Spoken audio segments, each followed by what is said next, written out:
Кыргыз эли бүгүн 23 майда 8 saat 35 мүнөттө Алла Тааланын буйругу менен Жамаловдун чокусуна, Эвересттин чокусуна чыктык.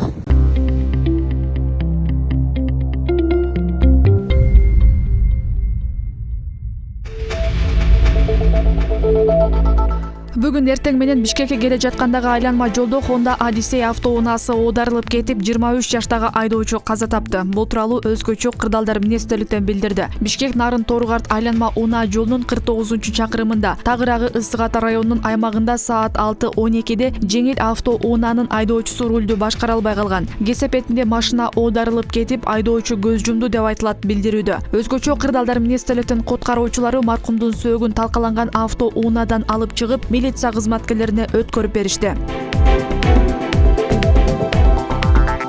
Москвада кыргызстандык мигрант үй-бүлөнүн 4 жана 5 жаштагы 2 кызы өрттө каза болду. Кыргызстандын Орусиядагы элчилигинин басма сөз катчысы Назгүл Усубакынова алардын сөөгүн мекенине жөнөтүү иштери жүрүп жатканын билдирди. Каргашалуу окуя 22 майда болгон. Ата-энеси балдарды үстүнөн кулпулап, жумушка кеткен учурда өрт тутанган. Кырсыктын себеби азырынча белгисиз. Алар Сузактын Жалгыз Жаңак деген айылынын тургундары. Кыргызстандагы туугандары окуядан кабардар. Сөөктөр азырынча Москвадагы оорукананын өлүкканасында. Аларды мекенине жеткирүү үчүн жакындары элден жардам сураган. Москвада кыргызстандык мигранттардын уюмдары учурда акча чогултууда.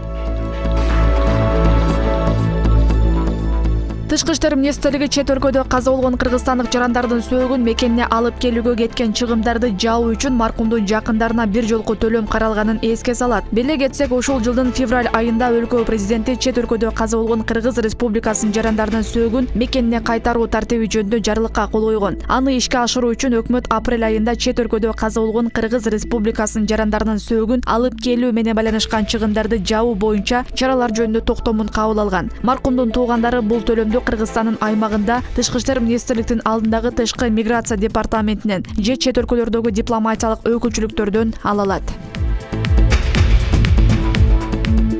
Жогорку кеңештин транспорт, коммуникация, архитектура жана курулуш комитети жол эрежесин бузган айдоочуларга салынган айып пулга байланыштуу министрлер кабинети сунуштаган мыйзам долбоорун 25 майда биринчи окууда кабыл алды. Ага ылайык бузуулар кодексиндеги 2 беренеге өзгөрүү кирип, айрым эреже бузууларга айып пул азаят. Алар 123 берененин биринчи бөлүмү транспорт каражаттарынын айдоочулардын кыймылдын белгиленген ылдамдыгынан 10 км/саат көп, бирок 20 км/сааттан көп эмес ашуусу жана 123 берененин биринчи бөлүмү жол белгилеринин талаптарын аткарбоо. Ушул тапта бул 2 беренени бузган айдоочуга 1000 сомго чейин айып пул салынат. Эгер айып пул 15 күндүн ичинде төлөнсө, анын өлчөмү 50% арзандайт. Ал эми министрлер кабинети сунуштаган долбоор колдоо тапса, айып пулдун суммасы өзгөрбөйт. Бирок 15 күндүн ичинде төлөсө 70% кыскарып, 300 сом төлөө каралган. Коопсуз шаар долбоору Бишкекте 2019-жылы 12 февралда ишке кирип, март айынан тартып жол эрежесин бузгандарга айып салына баштаган.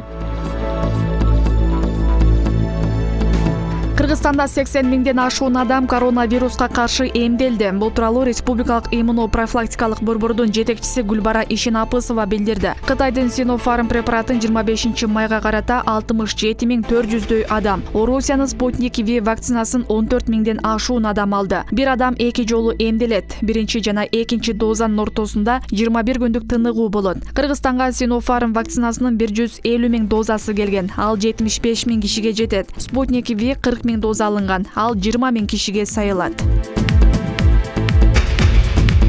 Кыргызстанда жеңил өнөр жайынын бир катар продукцияларын Россияга экспорттоочуларга маркалоо коддору бериле баштады. Бул тууралуу мамлекеттик салык кызматы билдирди. Мамлекеттик салык кызматы менен товарларды маркалоонун улуттук системасынын оператору Альфа Телеком 20 майдан тарта жеңил өнөр жай товарларынын айрым түрлөрүн Россияга экспорттоочуларга маркалоо коддорун берүүгө киришти. Маркалоо коддору Россиянын маалыматтык системасы аркылуу жүргүзүлүп, операторлор аралык алмашуун алкагында Альфа Телекомго берилет деп айтылат билдирүүдө. Эверестке чыккан Эдуард Кубатов жер шарынын эң бийик чокуусунда туруп кыргызстандыктарга кайрылган видеосу менен бөлүштү. Альпинист Facebook баракчасына жарыяланган видеосунда жеңишин кыргыз элине арнай турганын айткан. Кыргыз элим бүгүн 23 майда 8 саат 35 мүнөттө Эвересттин чокусуна чыкты. Кыргыз элим касиеттүү менин мекеним. Ушул жеңишимди силерге арнайм. Эркиндигибизди, касиеттүү жерибизди, эгемендүүлүгүбүздү сактап калалы деген ал. Кыргызстандык Эдуард Кубатов 23 май күнү Эверест 1 экспедициясынын курамында Эверестти багындырган. Бийиктикке чыгуу 12 апрелде Непалда башталган. Команданын курамына Израиль, Кыргызстан, Малайзия, Россия жана Өзбекстандан барган альпинисттер кирген. Эдуард Кубатов жердин эң бийик чокусун багындырган экинчи кыргызстандык болуп калды. Биринчи болуп чокуга 1997 жылы Дмитрий Греков чыккан. Деңиз деңгээлинен 8848 метр бийиктикте жайгашкан Тибет менен Непалдын чегиндеги бул чокуну багындырам деп жыл сайын дүйнөнүн ар бурчунан жүздөгөн альпинист келет. Кыргыз элим бүгүн 23 майда 8 саат 35 мүнөттө Алла Тааламдын буйругу менен Жамалынган чокусуна, Эвересттин чокусуна чыктым. Кыргыз элим, касиеттүү кыргыз жерим,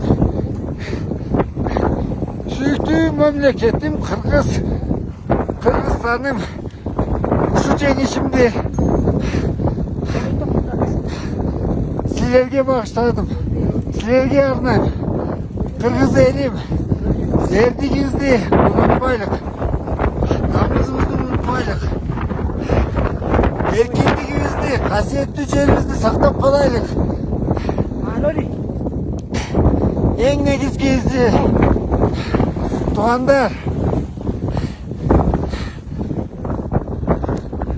акта эгемендүүлүгүбүздү сактап калайлык. Антесе кул болуп калабыз. Кыргызстаным, силер үчүн армандага баргым келди. Рахмат чоң. Быйыл Кыргызстанда 11 классты 61546 өспүрүм аяктап жатат. Ал эми 9 классты 103414 окуучу бүтүрдү. Бул тууралуу Билим берүү жана Эле министрлигинин басма сөз катчысы Самат Тоялиев билдирди. Министрлик коронавирус пандемиясынан улам өлкө аймагында акыркы коңгуроо салтанатын онлайн өткөрүү тууралуу буйрук чыгарган. Бишкектеги айрым муниципалдык жана жеке менчик мектептерде азем гигиеналык эрежелерди сактоо талабы менен уюштурулду. Окуучулардын коопсуздугун камсыздоо максатында коомдук 3391 милиция көзөмөлдөп жатат. Буга чейин ата-энелер жана бүтүрүүчүлөр арасында түшүндүрүү иштери жүрүп, таң тоосу, жаратылышка эс алууга чыгуу, ресторан, кафелерде кече уюштурууга болбой турганы эскертилген.